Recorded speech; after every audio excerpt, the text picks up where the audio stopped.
નમસ્કાર મિત્રો, આજે સીધું ને સટમાં આપણે નોન બાયોલોજીકલ પોતાને ગણાવતા નરેન્દ્ર દામોદરદાસ મોદીની ઉંમર વર્તાવા માંડી છે એની ચર્ચા કરવાના છે. ઘણા બધાને એવું લાગે કે કેમ આની ચર્ચા કરવી. નરેન્દ્રભાઈ તો અજરા અમર છે, પોતાને નોન બાયોલોજીકલ ગણાવે છે. ગોદી મીડિયાના પત્રકારોને ઇન્ટરવ્યુ આપે છે તો એમની ઉર્જા ક્યાંથી આવે છે? આટલી બધી ઉર્જા. એ સાવ નીંદર લેતા નથી, સતત કામ કરે છે, થાકતા નથી. એની વાતો એક પોતે જ પોતાના ઢોલ પીટાવામાં એ સ્વાવલંબી છે. એમના ભક્તોએ આ સ્વાવલંબી વાતો એમની એ ખૂબ વહેતી કરી છે, કારણ કે 2 રૂપિયા 5 રૂપિયા એમને ટ્વીટના મળે છે. કદાચ અત્યારે ભાવ વધાર્યો પણ હોય અથવા ઘટાડ્યો હોય, અમને ખ્યાલ નથી, કારણ કે એમની સોશિયલ મીડિયા ટીમ એ રીતે કામ કરે છે કે અંધભક્તો એ આનો ઉપયોગ નથી કરતા. એમને તો જે કહેવામાં આવે એ છે ને એમણે આગળ ચલાવવાનું, ધકેલવાનું. અને અંધભક્તોમાં અભણ માણસો નથી. અભણ માણસોને તો પ્રશ્ન થાય છે, ગામડાના માણસોને પ્રશ્ન થાય છે, ખેડૂતોને પ્રશ્ન થાય છે, કામદારોને પ્રશ્ન થાય છે. અને અમે જ્યારે આજકાલ નિવૃત્તિમાં ગામ વધુ રહીએ છીએ ત્યારે અમને જે લોકો મળે છે, ગામડાના લોકો, અભણ લોકો, ખેડૂતો, મજૂરો, શહેરમાંના કામદારો, રિક્ષાવાળાઓ, સાવ સામાન્ય માણસો, એ બુદ્ધિનો ઉપયોગ કરીને સવાલો કરે છે. પણ જેનું પેટ ભરેલું હોય અને એની ઉપર કાપ ના આવે એવી અપેક્ષા હોય, કાં તો જે લાભાર્થી હોય અને કાં છે ને મફત રાશન પર જીવનારા હોય, એમને માટે તો મોદી ઈશ્વર છે, અલ્લાહ છે, જીસસ છે. પણ ઉંમરનું કામ કરે છે. આપણે ત્યાં એક સરસ મજાની પંક્તિ શાળા જીવનમાં આપણા દર્શકોમાંના ઘણા બધાએ મમણાવી હશે, અમે પણ મમણાવતા હતા કે પિંપળ પાન ખરંતા હસતા કુપડિયા, મુજ વીતી તુજ વીતશે ધીરી રે બાપુડિયા. પિંપળ પાન ખરંતા, પાકટ થયેલા પાંદડા પીંપળાના એ પડે જ્યારે, ત્યારે કુંપળો જે હોય, નવા નવા પાન ફૂટેલા હોય, એ છે ને એના ઉપર હસતા હોય, ત્યારે પેલા ખરંતા જે છે પાન, એ કહે છે કે ખમૈયા કરો, મુજ વીતી તુજ વીતશે. એટલે મને લાગે છે કે ઉંમરનું કામ કરે છે. અને અમે ક્યારેક 25 વર્ષના હતા અને આજે 80 ને આંબવા આવ્યા છીએ, તો કંઈ 25 વર્ષના હોવાનો જોશો એ અમારામાં ન હોય. ઉંમરનું કામ કરે, પણ વિચારવાનું, બુદ્ધિનું, સમયનું કામ કરે છે, એ વાત સ્વીકારવાનું, એ તો આપણે હંમેશા એને માટે તૈયાર રહેવું પડે. માનનીય નરેન્દ્રભાઈ, માનનીય વડાપ્રધાન ભારત સરકાર, આજકાલ તો એ વિદેશ મંત્રી નથી પરંતુ પ્રાઇમ મિનિસ્ટર છે, એટલે બધા જ ખાતા એમની પાસે છે. વિદેશ મંત્રી તો જયશંકર છે અને જયશંકર એમના કયાગરા હોય એ સ્વાભાવિક છે. બિચારાની અવસ્થામાં છે, કારણ કે પ્રાઇમ મિનિસ્ટર એ બધા જ ખાતાઓના વડા છે. જોકે સરદાર સાહેબનું એ વાક્ય મને બરાબર યાદ આવે છે કે prime minister is first among equals. પણ એ સરદાર સાહેબ અને નહેરુના સંબંધોની વાત હતી કે એ વખતની ટાવરિંગ પર્સનાલિટીઝની વાત હતી. અત્યારે વામણાઓના યુગમાં આ વાત ક્યાં લાગુ પડે? અત્યારે તો નરેન્દ્રભાઈ વિશ્વના પ્રવાસે નીકળી પડે છે અને દેશ અમિત શાહને સોંપીને નચિંત થઈને એ વિશ્વ વિહાર કરે છે. તમે જુઓ છો. અને પરોપદેશે પાંડિત્યમ સર્વેશામ સુકરમ નૃણામ. બીજાને ઉપદેશ કરવામાં મણા હું કામ રાખવી? બીજાઓને કહે છે, પ્રજાને કહે છે કે તમારે પ્રવાસ નહીં કરવાનો વિદેશનો, તમારે આ નહીં કરવાનું, ઢીંગણું નહીં કરવાનું, ફલાણું નહીં કરવાનું. પોતે બધાના અપવાદ છે અને એમના પ્રત્યેક ખર્ચના જે નાણાં આવે છે એ તમારા અને મારા ઇન્કમ ટેક્સમાંથી આવે છે. પ્રજાના પૈસા છે, પ્રજાના પરસેવાના પૈસા છે, કામદારોના પૈસા છે. પણ મોજ છે, એમને ક્યાં ચિંતા છે? સુરતનું ભાષણ સાંભળ્યું ને? સુરતને કેવું રૂડું રૂપાળું એમણે કરી નાખવાની વાત કરી હતી ને આજે સુરતની અવસ્થા શું છે? અટલ બ્રિજ નું માર્કેટિંગ કરે ને પછી તિરાડો પડે ત્યારે, નીતિન ગડકરી ના હાઈવેમાં તિરાડો પડે ત્યારે,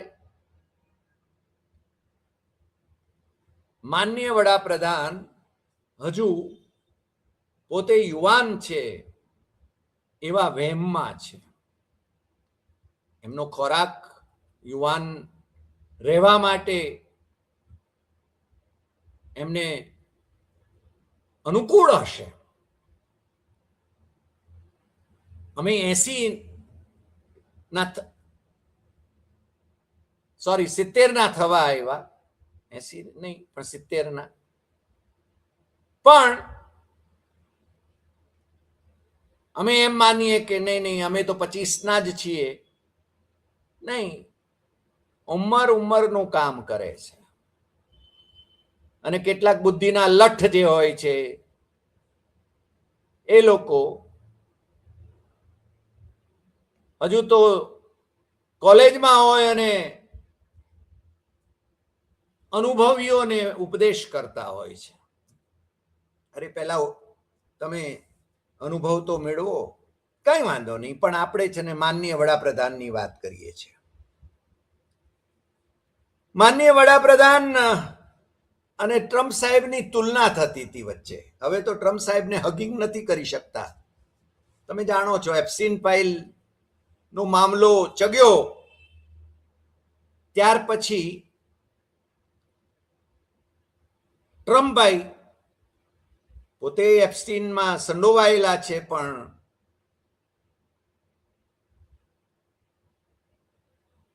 સિંહને કોણ કે તારું મોઢું ગંધાય છે?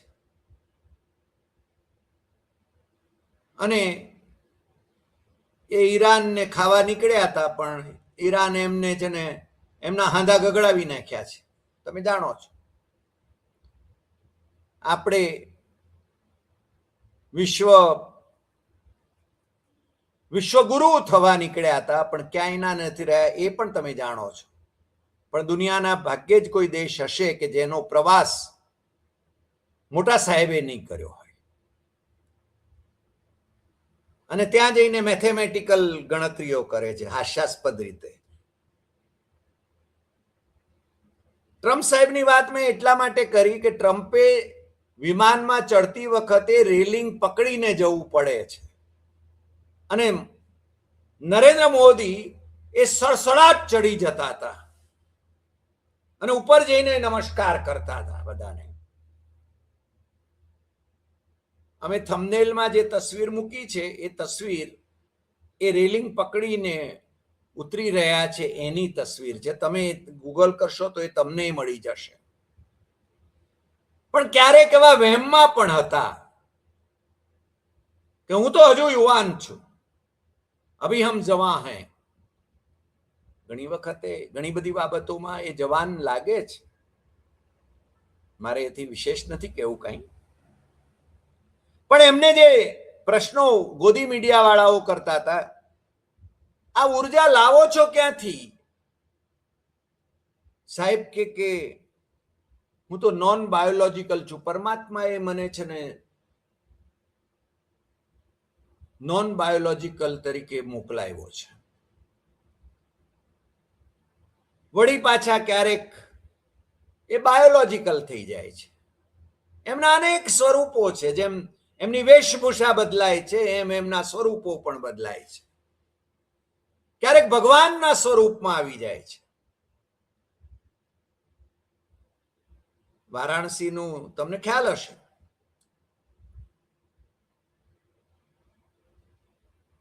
ક્યારેક કેમેરા ગોઠવીને એ તપ કરવા બેસી જાય છે. ચૂંટણીનું મતદાન ચાલતું હોય ત્યારે, એ તમને ખ્યાલ છે. આ બધાની વચ્ચે હવે સાહેબે રેલિંગ પકડીને એમના જ વિમાનમાં ચડવું પડે છે અથવા ઉતરવું પડે છે, અને એમાં કશું ખોટું નથી. એને છુપાવવાની જરૂર શું છે? પરંતુ તમને ખ્યાલ હશે કે નીચે પેલા એમના અધિકારીઓ જે એમને વિદેશ યાત્રાએ જતા હોય ત્યારે વડાવવા માટે આવે, એની એ કુર્નિશ બજાવે, પછી તરત જ બીજો જે વિડીયોની અંદર એમનો વિડીયો, કારણ કે વિડીયો એડિટિંગ પણ બધું છે ને એમની સૂચના મુજબ જ થતું હોય છે, અથવા એમના કાર્યાલયની સૂચના મુજબ જ થતું હોય છે. સીધો ઉપરનો ફોટો પેલો પિક્ચર આવશે નમસ્કારનું. હવે છે ને એ વચ્ચેનું કટ થઈ જાય છે. પણ આ પોલ છે ને એ બહુ ઝાઝી ચાલતી નથી. ન્યુઝીલેન્ડમાં આ પોલ પકડાઈ ગયાની ચર્ચા આજકાલ બહુ છે ભાઈ. ત્યાંના એક મીડિયા પ્લેટફોર્મ પર સમાચાર પ્રગટ થયા કે એમના અધિકારીઓએ ન્યુઝીલેન્ડની સરકારને અથવા તો એમના સત્તાવાળાઓને જણાવ્યું કે અમારા સાહેબ, અમારા પ્રાઇમ મિનિસ્ટર, એમને માટે સીડી ન ચડવી પડે એવું સ્થળ રાખવું. કારણ તમને ખબર છે ને, મોદી ગબડી ગયા હતા, ખ્યાલ છે? 17 સપ્ટેમ્બરે 75 એમને થયા, ગયા 17 સપ્ટેમ્બરે. એમ કે વૃદ્ધ થયા છે તો વૃદ્ધ થયાનું સ્વીકારવું પડે. અમે ધારો કે 70 ને આંબવામાં છીએ તો સ્વીકારવું પડે કે 70 ને આંબવામાં છીએ.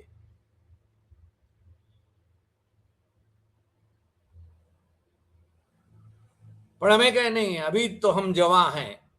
માનસિક રીતે તમે જવાન રહી શકો, પણ શરીર એમાં તો ઉંમરનું કામ કરે છે. એટલે સાહેબને આમ તો વૃદ્ધ દેખાવું ગમતું નથી, એટલે મેકઅપ એમના માટે ખાસ વ્યવસ્થા કરવામાં આવે છે. જ્યાં જ્યાં એમની જાહેર સભાઓ હોય ત્યાં એક અલગ મેકઅપ રૂમ હોય છે. ગુજરાત સરકારના અધિકારીઓ જે એમના કાર્યક્રમોના ચાર્જમાં હોય એમને તમે ખાનગીમાં પૂછશો તો એ જરૂર કહેશે તમને. સાહેબને પફ પાવડર લગાવવાનો બહુ શોખ છે. સાહેબ છે ને તિલક કરાવવાનું ટાળે છે, કારણ કે એમનો છે ને પેલો પફ પાવડર કરેલો જે મેકઅપ હોય એ બગડી જાય. આ બધી કાળજી રાખવામાં આવે છે.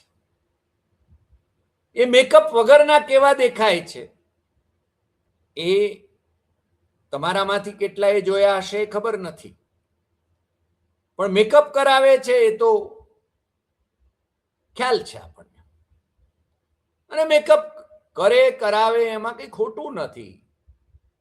સારા દેખાવાનો એમનો શોખ છે, ફોટા પડાવવાનો એમનો શોખ છે,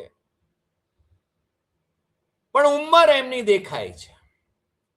આ પ્રેફરન્સ ફોર વેન્યુઝ વિધાઉટ સ્ટેર્સ, આ એક મુદ્દો ત્યાં આગળ કયો હતો.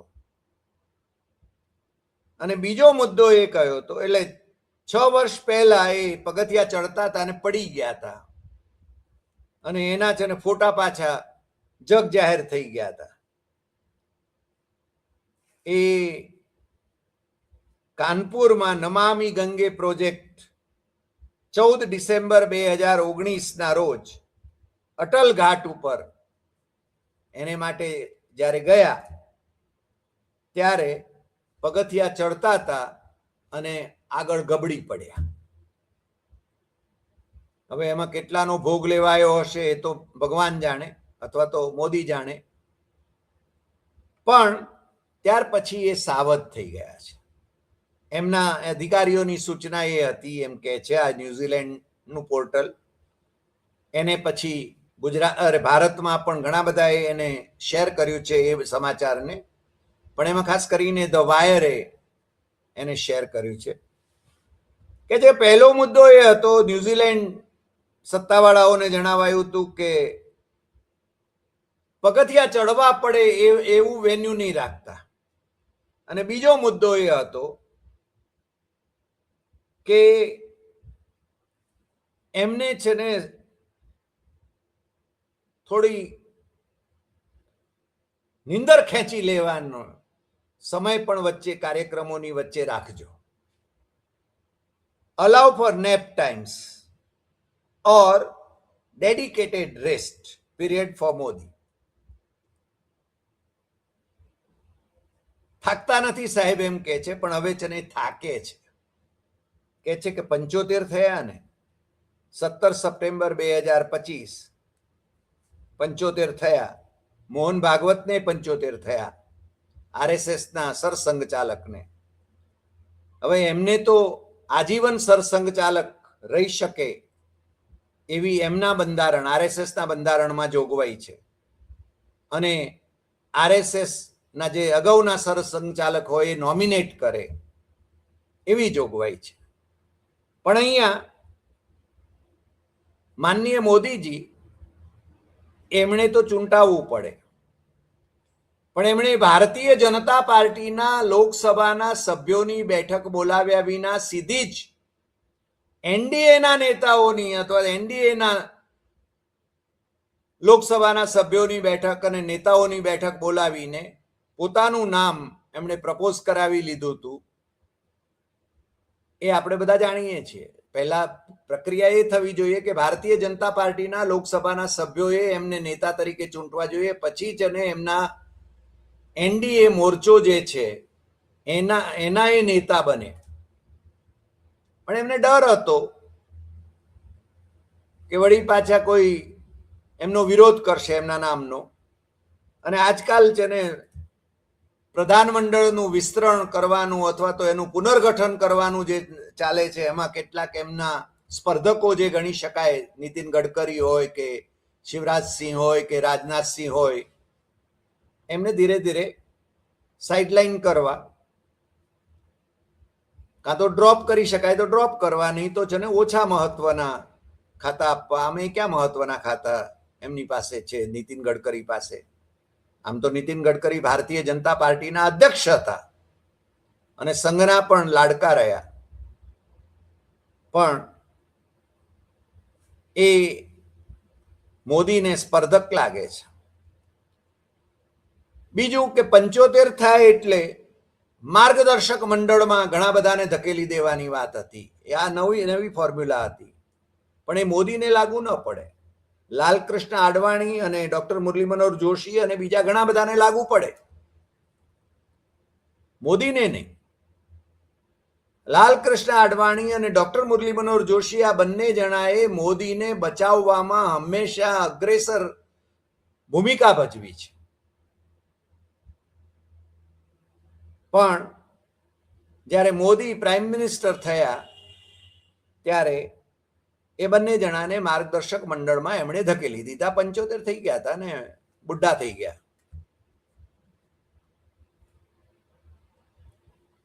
અને આમે અડવાણી ને માટે કોઈને સહાનુભૂતિ થાય એવું છે નહીં, કારણ કે આજ અડવાણીએ મૌલીચંદ શર્મા અને બલરાજ મધોક જેવા જનસંઘના અધ્યક્ષોને એમણે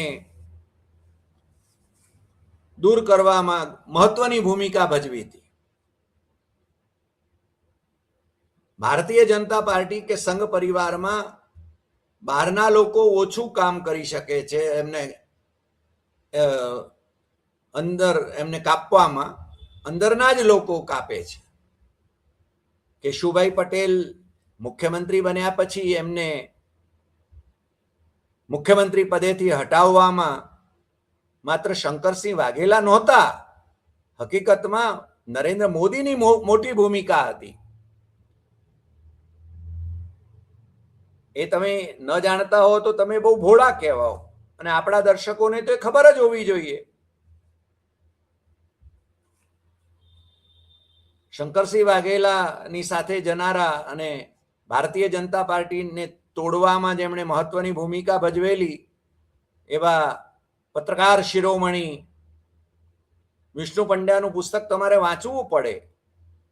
નરેન્દ્ર મોદીના પરાક્રમો કેવા હતા એને માટે. પણ એ જ વિષ્ણુ પંડ્યા એ નરેન્દ્ર મોદીના વાલા પણ થઈ શકે છે. રાજકારણમાં જેમ પલટીઓ મારવામાં લોકોને અનુકૂળ આવતું હોય એ રાજકારણમાં જ હતા. વિષ્ણુભાઈ પણ રાજકારણ જ ખેલી રહ્યા હતા, પણ એ પોતાને કદાચ ચાણક્ય સમજીને શંકરસિંહ વાઘેલાને નચાવી રહ્યા હોય એવું બને. પણ મોદી હવે એમને ઉંમર વર્તાવા લાગી છે એ હકીકત છે. ન્યુઝીલેન્ડમાં આ જે ઘટનાક્રમ બન્યો એ માની લઈએ કે નથી બન્યો. અમે આજે નરેન્દ્ર મોદીની પોતાની વેબસાઇટ ઉપર પણ એનું કંઈ ડિનાયલ હોય તો જોવાની કોશિશ કરી, પણ એમાં કંઈ હતું નહીં. કારણ કે અમે હંમેશા એમ માનીએ છીએ કે ચેક અને ક્રોસ ચેક કરવું જોઈએ. પણ ચાવું થઈ ગયું કે મોદીને હવે ઉંમર વર્તાવા માંડી છે, અને ઢળતી ઉંમરે મોદી વિશ્વમાં જેટલા દેશો હજુ બાકી રહ્યા હોય ફરવાના, અથવા તો ફરીને એકાદ આંટો મારી આવવાની એમની મહેચ્છા હોય તો એ વિશ્વ વિહાર કરે. અહીંયા બધું છે ને અમિત શાહ સંભાળી લેશે. અમિતભાઈ જ આમ તો બધું ઓપરેશન લોટસ તો અમિતભાઈ જ સંભાળે છે ને, કારણ કે અમિતભાઈને એમ છે કે એમને વડાપ્રધાન નરેન્દ્ર મોદીના અનુગામી તરીકેની તક મળશે કે કેમ એ સવાલ છે. કારણ કે આ તો ભારતીય જનતા પાર્ટી છે અને આરએસએસ છે. નહેરુનું પેલું વાક્ય તમને બરાબર યાદ હશે. આરએસએસ વાળા એમ કે અમે ઉગમણી દિશામાં જઈએ છીએ, ત્યારે એમ કે ઉગમણી સિવાયની બધી દિશાઓમાં એમને શોધવા. સમજાય છે કઈ? આજે આટલી વાત. ફરી મળીશું નવા એપિસોડમાં નવા વિષય સાથે. તમને જો આ એપિસોડ ગમ્યો હોય તો સૌથી વધુ શેર કરશો, લાઈક કરશો, કમેન્ટ કરશો, અને આપણી YouTube channel doctor Hari Desai Satyam એવમ તથ્યમ એ સબસ્ક્રાઇબ કરવા માટે મિત્રોને જરૂર જણાવશો. તમારો મત મારા કરતા જુદો હોઈ શકે, પરંતુ વિવેક ચૂક્યા વિના તમારી ટિપ્પણ આવકાર્ય છે, અન્યથા તમે સમજી શકો છો. નમસ્કાર.